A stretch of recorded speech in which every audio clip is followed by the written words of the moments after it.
when we talk about attraction, we're talking about the impulse or desire that draws us to someone. And we talk about attraction using the split attraction model, which has been added and then spread by the asexual and aromantic community. And it's a psychological frameworks that distinguish among different kind of desires. It can be physical, it can be emotional, aesthetical, spiritual, it can be affectionate. And as we were saying, it's an impulse, and it doesn't mean necessarily love or anything else, because we can just experience this force and decide not to act upon it. It's telling something about ourselves. It's telling us that we are alive, that maybe we're interested in some aspect rather than others in someone. But indeed, it's not a duty that needs to be followed and neither repressed. It can stay there, or we can decide to explore it and to see what can happen later. Attraction means that attraction does not mean love, and in the same way, love does not mean attraction. But we will see this step by step.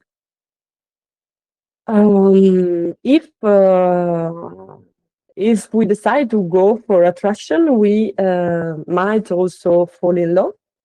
And fall in love is such a fun and interesting experience, because a lot of things are going on in this stage.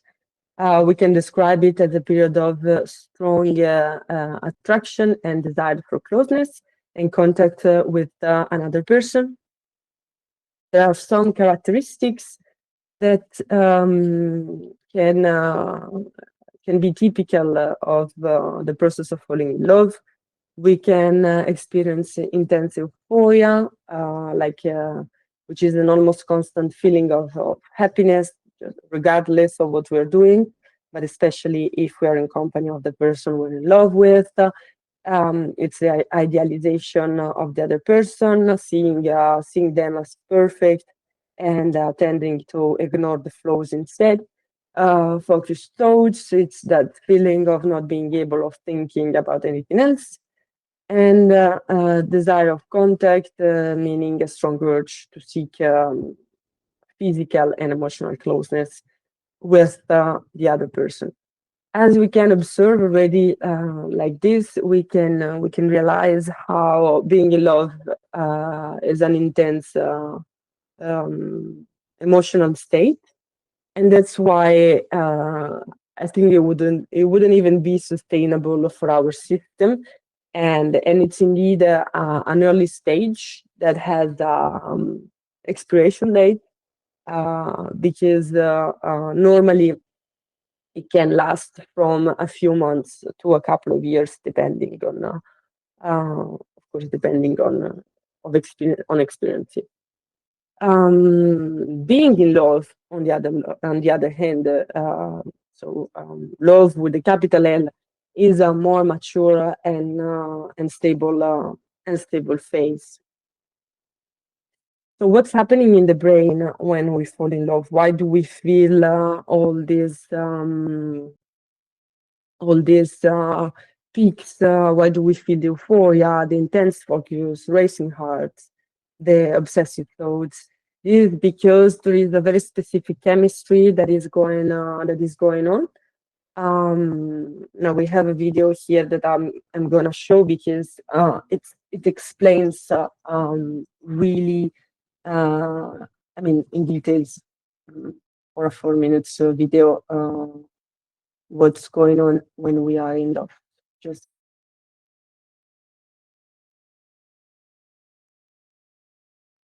what happens when you fall in love? The answer lies not in the heart, but in the brain. When you find someone attractive, the brain is flooded with dopamine and noradrenaline, which make you feel elated and alert. Research shows that this can happen within a fraction of a second. These chemicals appear to shut down some areas of the brain, like the prefrontal cortex, which regulates self-awareness and rational behavior. The rush of dopamine activates the reward circuitry of the brain, the same areas that are active when humans feel a rush from cocaine. In fact, the behavior associated with passionate love has a lot in common with addiction. At the same time, the brain experiences a drop in serotonin, a chemical that regulates mood, which scientists believe causes behavior resembling that seen in people with anxiety and obsessive-compulsive disorder. The intense feeling of passion at the start of a relationship often gives way to a more calm attachment. The hypothalamus releases oxytocin and vasopressin into the reward system of the brain, which spark feelings of bonding and arousal. One theory is that the intensity of love is in fact the brain tricking couples into bonding for the difficult task of raising children. What's more, one study suggests that the brain treats love as essential to human survival. When participants looked at an image of their romantic partner, the part of the brain associated with fulfilling basic needs, like eating or drinking, lit up, suggesting that love, much like hunger and thirst, is vital to the continuation of our species. So after the experience of falling in love, or or maybe like not even after, but together with the experience of falling in love, we could experience love. Um, Love meant here, so not as a feeling, but as a aware act, as something that um, we we decide to practice consciously, and like what do we decide to practice consciously is the creation of a safety and a connection both in ourselves and in the others. We can describe love so not just as feeling, but as a deep emotional connection. And taking this definition appears already quite clear to us how we can express love in different ways, actually. Like it's not just the romantic love, which is maybe um, the most common one, the one that pops up when we say love, but actually love can have many other shapes. It can be sexual, it can be friendly, familiar, spiritual. Um, so it's not physical desire by itself, but it's an act of care, of respect, mutual responsibility. And you can say, if we take the example of romantic love, where maybe we experienced falling in love before, it's the transition between these big peaks to a more lasting and deep bond. Here in this tab, we have compared the differences between love and attraction that we were naming already. So we can see that there are different natures, they're based on different dynamics, they have different functions, dimension. So we said that love is conscious, is an act, is something that we have to decide to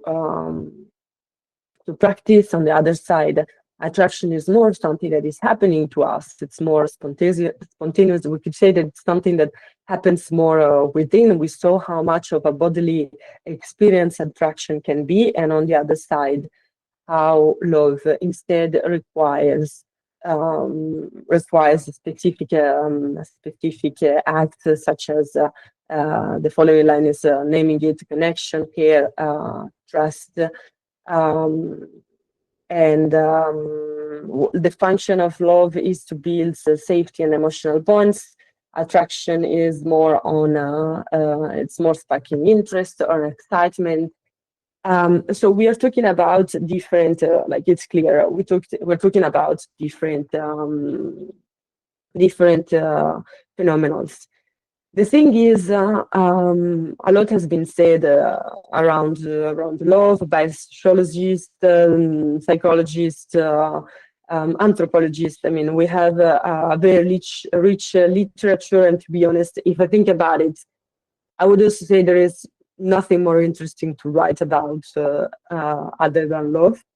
But I happen to me read quite several books around the topic because I decided to write my master's dissertation thesis about love, and specifically about love in the Gen Z generation compared to the generation of our parents. I say our because I belong to Gen Z. Um, and it's interesting because all the literature that is available is actually talking about love in a quite pessimistic way, and I can get it because we can observe how there has been a big shift, and I'm sure this is not the first time we encounter the topic for different reasons, but there has been a big shift of values in the last 100 years, 50 years, because now I'm going to name a theory that it's from 1956, which is The Art of Love from Eric Fromm. Maybe you heard about it already. And it's a very interesting book about how much love is an act of is a conscious act. So like there is what we're talking about, saying that love is an art because it requires practice, and it's not something that can happen to us and that we feel the butterflies um, inside the belly and so on. But what I'm trying to say is that since there has been this big shift in values, and we live in a world that is ruled by capitalistic values, which goes along to consumistic approach to things, and individualistic tendencies. Everything is around ourselves, and it's around um, enjoying something till it's new, till it's brand new, till it's able to give us the sparks. We are so used to the rushes of dopamine that since we have that, we stay connected, we stay attached to the experience, and the moment it becomes boring just because different dynamics are kicking in, we leave it, we discard it, we change it, and we go for a new one. Fromm was saying that attraction is happening either because in the person I'm attracted by, I see the person I would like to be, or because they are highlighting an aspect of me that I like a lot, that I appreciate a lot. So being with this person means being in contact with the favorite part of myself.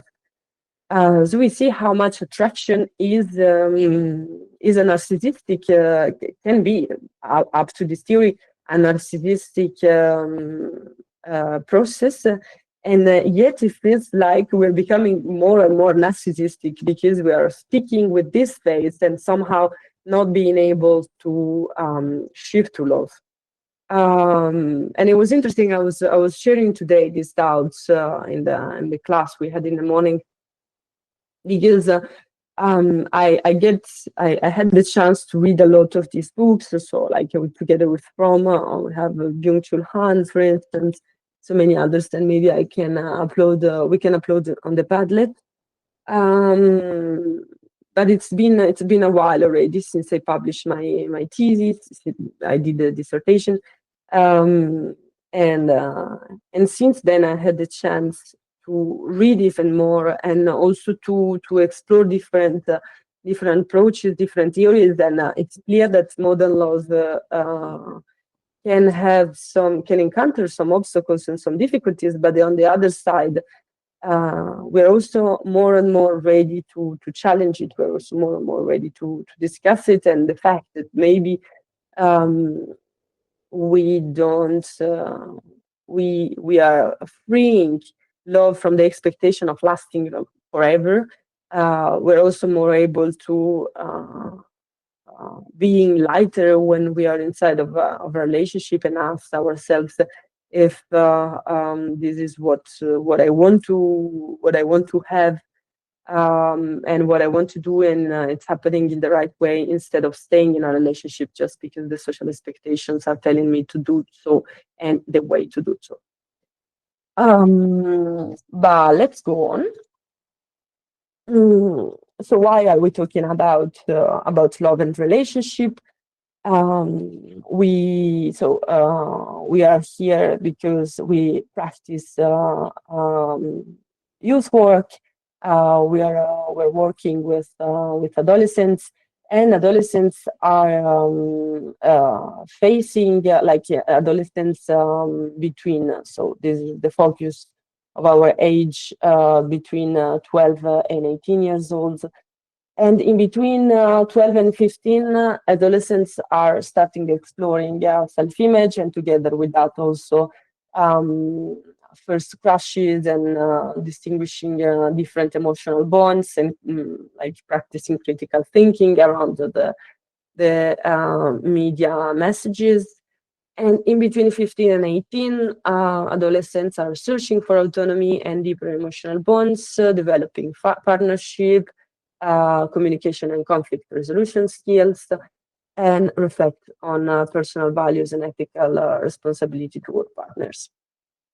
So summing up, the two different, maybe different challenges that the two cluster of life can, or the two cluster of age can experience. We can say that in general, this stage of life, it's important to talk about it because it's part of emotional identity development in adolescence. We're building skills for respectful, consensual, and equal relationship. It helps distinguish love, attraction, and sexuality, counters media stereotypes about romance and relationships, and it promotes empathy, responsibility, and self-awareness. How talking about relationships, this is quite consistent to what we said before, and also what it's coming up every time we set a new conversation around topics. So it's more or less what's it's coming from your experiences already. So using a holistic approach means that we try to integrate various topics. If we talk about relationships, we don't stop talking about emotions, about the body, about values. Everything is interconnected. Trying to create a safe and non-judgmental environment for open dialogue. We apply interactive methods. If we want, remembering to adapt content, which means both in what we decide to talk about and the language we decide to use to age and maturity, and emphasize inclusion and diversity in all forms of love and attraction. The idea behind it is, as you were saying, that relationships have some expectations around them that also lead actually to toxic dynamics, like the one that you were describing about work, about the pressures, the pressure of the behaving as if we were in a family, definitely confusing two different, quite different plans. So expectations can keep us far from a fulfilling way of expectations that are given from the outside can drive us far from a fulfilling way of experiencing relationship. And maybe this tool or other tool that you already know can actually get us closer, or just being like a new way to ask ourselves questions. In the end of the day, it's the questions, the main part. So the idea is that whenever we walk into a new relationship, or in general, or we meet someone new, we decide to build a new relationship, we are somehow like using the similitude of the tool, we're like walking in a restaurant and ordering a plate, and we know that anything that is labeled under romantic relationship will have this setting on my plate. So I will receive a plate that is already complete, and it's been filled with a bit of sharing a hobby, with a bit of sharing finances, with a bit of sharing the household, with a bit of sharing parenthood, and so on. And then, as you pointed out, probably it's gonna also be the main course. And then maybe if I'm ordering, I don't know, like a friendship, it can be something as a warm dish, but bit on a side, and then having on it a bit of companionship, a bit of again sharing a hobby, but maybe sex is not gonna be there, sharing the housing is not gonna be there, sharing parenthood is not gonna be there, and so on. The idea here is to think instead of each relationship as a blank plate, as a empty plate, that we can then decide how to feel in, like, so forgetting about labels, forgetting about social expectations, just taking in with myself and with the other person I'm building a relationship with, and saying, okay, are we down to share this in our relationship? Maybe yes, maybe not. Then we decide together. And as we were saying just before, this can also change. So it's part of a conversation that is allowed to evolve. If Costanza is ready, I would go on. I am ready. There you go. Hi, everyone. It's me again. So I loved all of your sharings, actually. And I cannot pick one that I like the most, but I was pretty interested in the one about the workplace that is kind of forcing you to feel like that is your family and you should care about the workplace and your colleagues, and mainly about the job as if it's your family. And I think this is really toxic idea of environment where to work, and it's a really capitalistic way of seeing the workplace. And I hoped that we could have way more time to discuss about this, because there are so many implications around this, about the concept of family, about the concept of colleagues and workplace and everything. So thank you so much for sharing with us. Okay, so we talked about a lot different kind of relationships. And after we talked about, after all these different kind of relationships, now we would like to introduce some elements of a positive model of relationship, of any kind of relationship.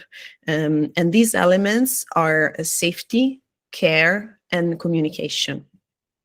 So starting from the concept of safety.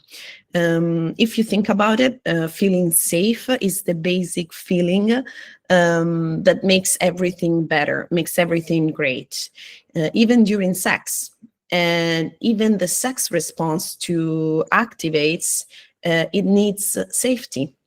So when we introduce the concept of relational safety, it's important to, for me at least, immediately clear what it's a common misunderstanding, in my point of view, that safety does not mean comfort, and it certainly does not mean the absence of conflict.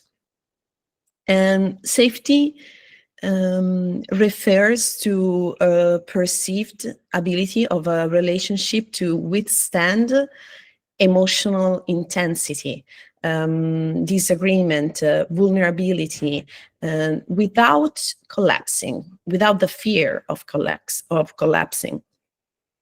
So conflict with the right communication is actually pretty good. We are going to see a little bit more about it in the next slides. But yeah, safety is something that basically is like something can go wrong, but the relationship will survive. And think about the difference between a relationship where conflict immediately triggers fear. Think about two people who disagree. In one case, disagreement triggers fear. That is the fear of abandonment, of being judged, of losing the bond. That is the most scary one. But in the other case, we can see that disagreement is uncomfortable, because nobody said that it's not uncomfortable. It is uncomfortable, but it does not threaten the existence of the relationship itself. I think this is the core thought around safety. So safety is what allows the nervous system as well to stay engaged instead of being defensive. And when safety is present, we don't need to choose between authenticity and belonging. And that is why safety is not the outcome of intimacy, but it's the condition. And without safety, intimacy becomes a performance, compliance, and avoidance. Next, please. So care, the second element of a positive model of relationship. Care is not a feeling, but let's start saying that if safety is the ground, care is the daily practice that keeps that ground stable. And it's not a feeling or a personality trait. That it's something that I thought for a long time, because I thought that it was something in like that you were born with, like a personality trait, but it's not. It's a practice, and it's something that we do repeatedly through attention, through presence, through responsibility for the impact that we have on others. I think it's an important part, by the way. So to care means recognize the other as a full subject with their own needs, limits, inner worlds, rhythms, and it's not about fixing or managing or anticipating, because usually it might even feel like that we can anticipate the need of the other, but this is just a way to somehow reduce our own anxiety about the relationship and the connection between us and the other person or people in the relationship. So care requires staying in the relationship without turning the other into an object to control or a role to fulfill. Care is expressed through concrete relational actions, and for example, checking in rather than assuming, listening and like actively listening, understand rather than to correct, and even engaging in repair when some kind of harm occurs, because repair is not a sign that the relationship or the care failed, but it's where you start to getting strong. The relationship can actually grow stronger. It's when care is more visible, I think, if you do things properly. But something else that is really important is that the care starts with ourselves first. It's how we treat ourselves. If we don't listen to what and respect our own limits, it becomes really hard to really care for others and the other person. So self-care means listening to ourselves. It means paying attention to what we feel, to our limits, and to our needs. And I think in that sense, it's pretty similar to when we talked about consent in the previous lessons, because it's really similar. Like, just as we cannot respect other people's boundaries or really understand other people's consent if we don't recognize our own, we cannot even care for others without first learning to care for ourselves first. Next, please. So care doesn't just live between two people, but it shapes systems, communities, and culture.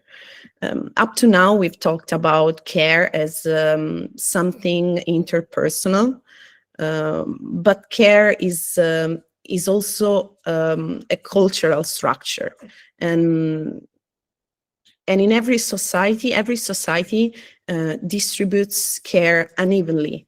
Some people are expected to provide it, and others are entitled or feel entitled to receive it. And historically, care has been privatized and gendered, and most of the time, as we know, it's in the hand of the women and people that are socialized as women, confined to intimate relationships. But care is actually a collective responsibility. And in a culture like ours that values productivity over presence, or as we were saying before, like as Rachele was saying before, about how our society and our culture became really individualistic and really based on capitalistic needs and capitalistic structure, care is really a revolution. It's a counter cultural act. It's a revolution because we stop abandoning ourselves and we stop abandoning each other. We build relationships and worlds where nobody has to earn safety and everyone gets to grow. I think this is really powerful and empowering. Like, this is the way maybe we could resist all the bad things that are happening outside this classroom in the world. So in that sense, it's pretty revolutionary. Next, please. Okay, the third element. The third element is communication, and it's probably the most important element, because if we don't have the correct communication, it's pretty hard to build a relationship. And communication isn't just a technical skill, it's really a relational act. And of course, every word, silence, and gesture either strengthens and or weakens connections. And we don't have relationships and then communicate, but we build relationships through the way we communicate. It's connected to what we were saying before. It's even communication and the right way to communicate. It's an act of care. It's a practice of care and build safety. So they're all connected. Next, please. Okay, so here, so since you said that you're tired, you're lucky because we're gonna watch 2 videos, so you can relax a little bit for some minutes. And the first video we're gonna watch, it's on the nonviolent communication from Marshall Rosenberg. Here you can see the iceberg of communication, and it's a picture that represents the structure of the nonviolent communication. So Basically, as you can see, there is something that is visible and something that is underwater in this case, so that it's not visible. And what is visible is what happens during a conflict, and it's directly noticeable.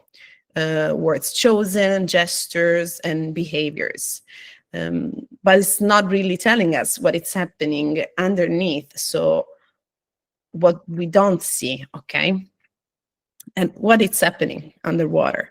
Underwater, we find what moves the interaction in a way or another. Thought and judgments, so our evaluation, like this is unfair, or they ignore me, or the mental stories that we tell about what is happening. The emotions like anger, sadness, fear, joy, frustrations, etc. And all of these are signals of whether our needs are being met or not. And the third are the needs. These are the basic human needs, like needs for connection, respect, security, autonomy, understanding, trust, play, contribution, etc., etc. And let's watch this video a little bit, and then we'll talk a little bit more about that. Hi, everyone, and welcome to Big Ideas Growing Minds. We are so happy you are here. Please consider subscribing to the channel. Your support means the world to us. Today's big idea revolves around nonviolent communication. Originally developed by Dr. Marshall Rosenberg, it's a communication method designed to foster understanding, empathy, and connection. It focuses on reducing conflict by helping individuals express themselves authentically while listening to others with genuine care. At its heart, nonviolent communication aims to replace blame, judgment, and criticism with empathy, compassion, and collaboration. The core of nonviolent communication: observations, feelings, needs, and requests. Nonviolent communication is built around 4 key components that guide communication. Observation. What's happening? The first step is to observe the situation objectively, without evaluating or interpreting it. Instead of saying, "You're always late," an observation might be, "You arrived 20 minutes later than we planned." By focusing on facts rather than opinions, we avoid triggering defensiveness in others. Feelings. How do I feel? The second step is to identify and express your emotions. Using clear language like, "I feel frustrated," or "I feel happy," helps others understand your emotional state. Avoid assigning blame for your feelings. For example, instead of, "You make me angry," say, "I feel angry when this happens." Needs. What's important to me? Behind every feeling lies an unmet or fulfilled need. Expressing these needs helps others understand the root cause of your emotions. For instance, "I feel frustrated because I need reliability in our plans." Needs are universal and might include things like safety, trust, or belonging. Requests. What am I asking for? Finally, nonviolent communication encourages making clear, actionable requests rather than demands. For example, could we agree to text each other if we're running late? This invites cooperation without coercion.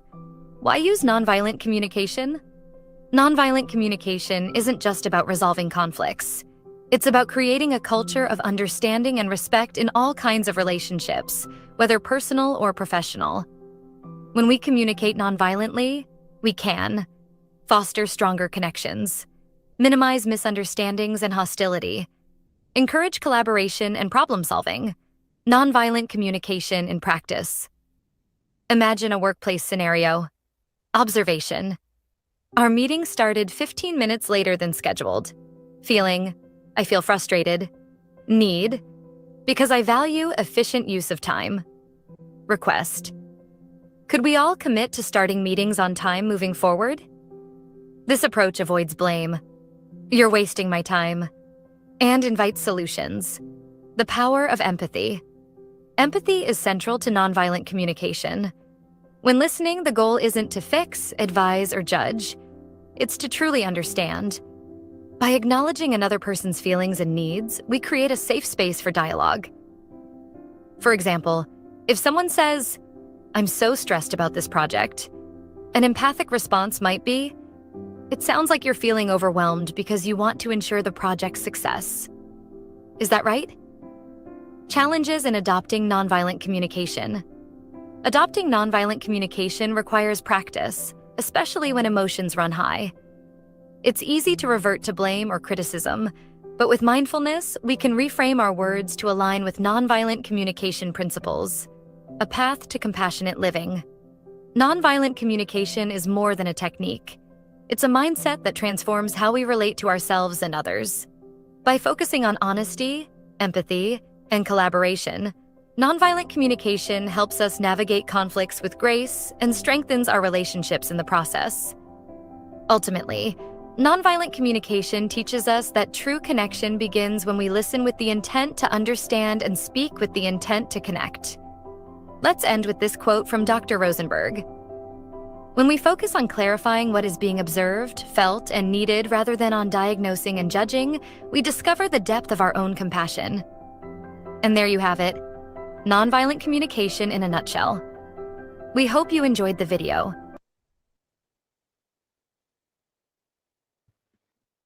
Okay, so the first thing I would like to say is that this video might show us like it's so easy, right? You just need to do this and that. We acknowledge that it's not that easy. It's a practice. It's not something that in the moment you know it. It means that you're gonna act like this and your life is gonna be amazing, like right away. It's a practice, even because we were taught a completely different way of communicate. So it's a process and it's a practice as well. And I would like actually, if you, some of you would like to share in the like in the chat through messages, like if you knew already about the nonviolent communication from Rosenberg, that would be interesting just to know if you knew about it or not. So this slide basically explain what we just watched in the video. So this is important though, the self-expression, that if I don't connect with my own iceberg, I'm making others responsible for how I feel.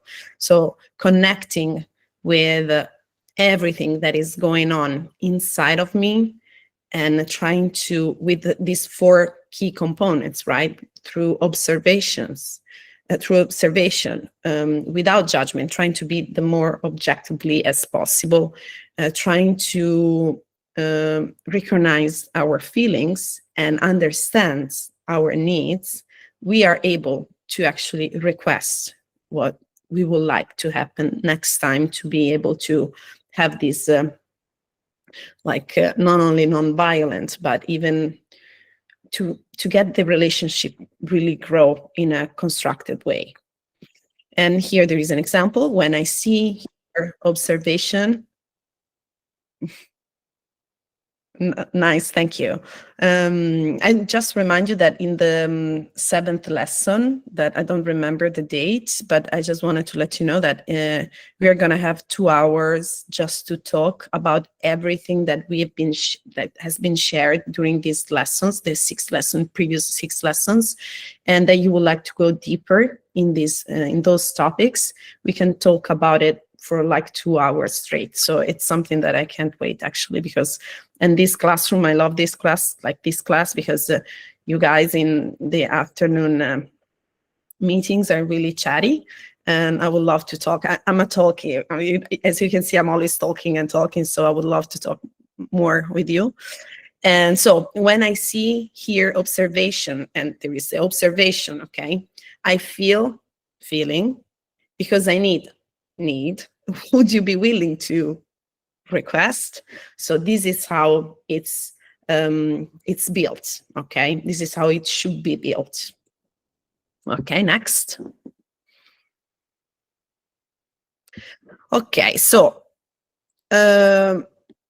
basically, contemporary neuroscience supports what Marshall Rosenberg intuited about the relationship power of language.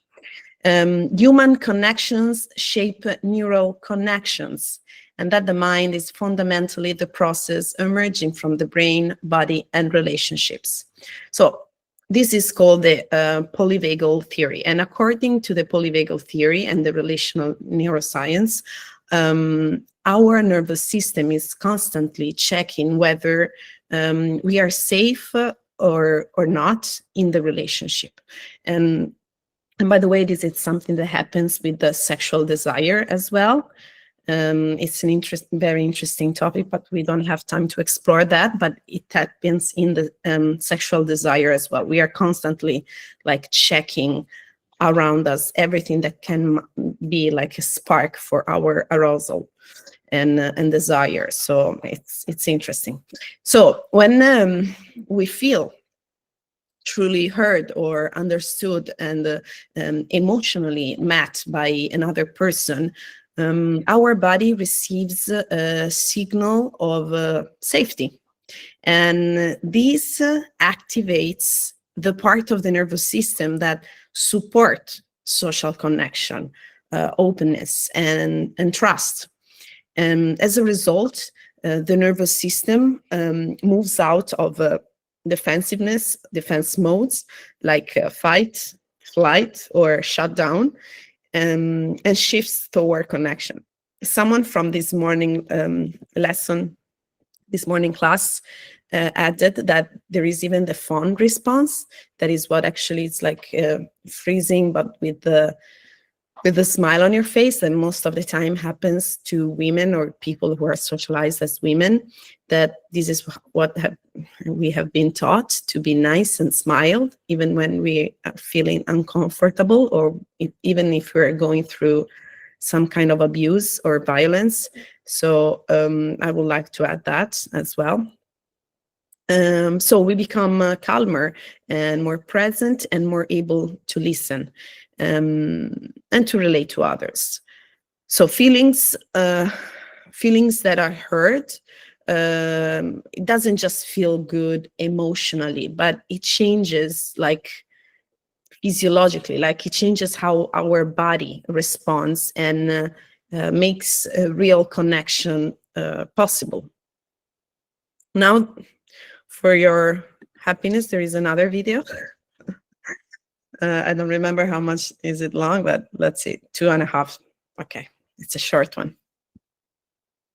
What if your nervous system had a secret switch that controlled whether you feel safe, anxious, or shut down entirely? That's the heart of the polyvagal theory. Developed by Dr. Stephen Porges, the polyvagal theory helps explain how your body reacts to stress using 3 pathways, not just fight or flight. First, meet your vagus nerve, a superhighway of signals between your brain and body, influencing heart rate, digestion, and emotional response. The polyvagal theory says this nerve has 2 main branches, one that helps you feel calm and social, and another that triggers shutdown when danger feels overwhelming. Let's break it down. When you feel safe, your ventral vagal system is in charge, encouraging calm, connection, and social engagement. But when danger shows up, real or imagined, your body flips to sympathetic mode, triggering fight or flight, faster heart rate, shallow breathing, and alertness. If that still doesn't work and you feel helpless, your system may shut down entirely.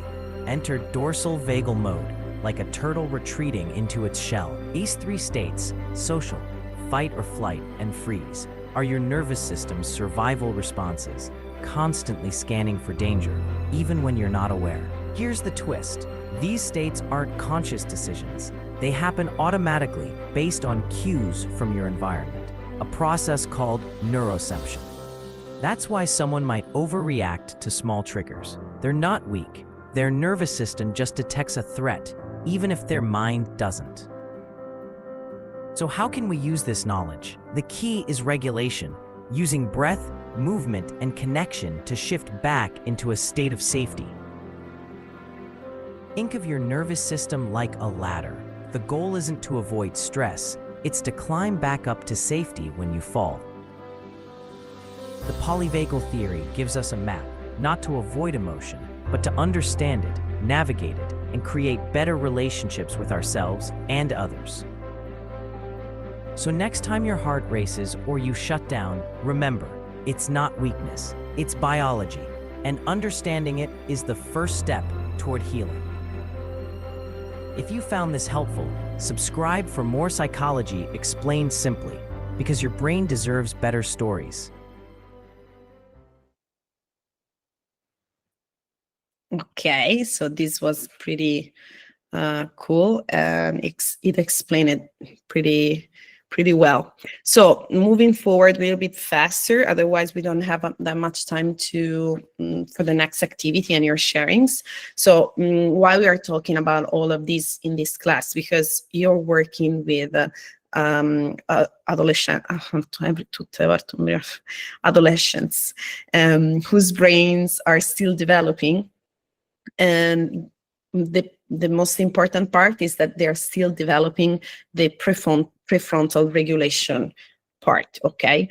So communication plays a crucial role in helping them learn co-regulation, calming down and understanding themselves. When you set an example of nonviolent communication, of calm, clear, emotionally attuned communication, young people can actually learn that conflict is not dangerous, emotions can be expressed without punishment, and repair is possible after rupture. And this is basically what feeling safe is, as we were saying in the beginning. It's safety when you know that there can be some problems, but the relationship itself is not threatened. So the quality of our communication doesn't just express the relationship, but it creates it. And this is really important. And moving on.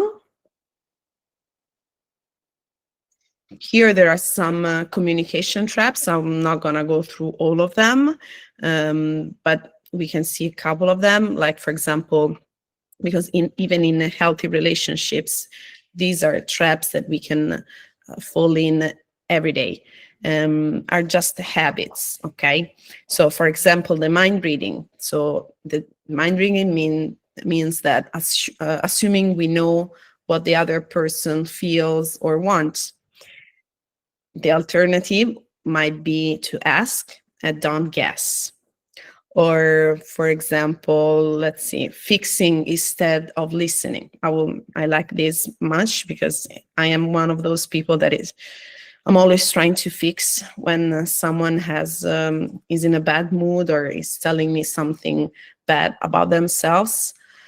I'm always trying to fix and try to help the other person fixing the problem.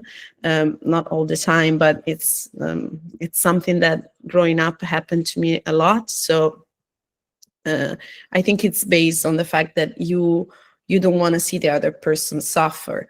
But instead of offering solutions, and try some empathy, try to stay with the discomfort, your discomfort, and the other person discomfort, and try to actively listen, because this is the most important part when someone is telling you something. Unless they are not asking for some specific help, just be there and listen.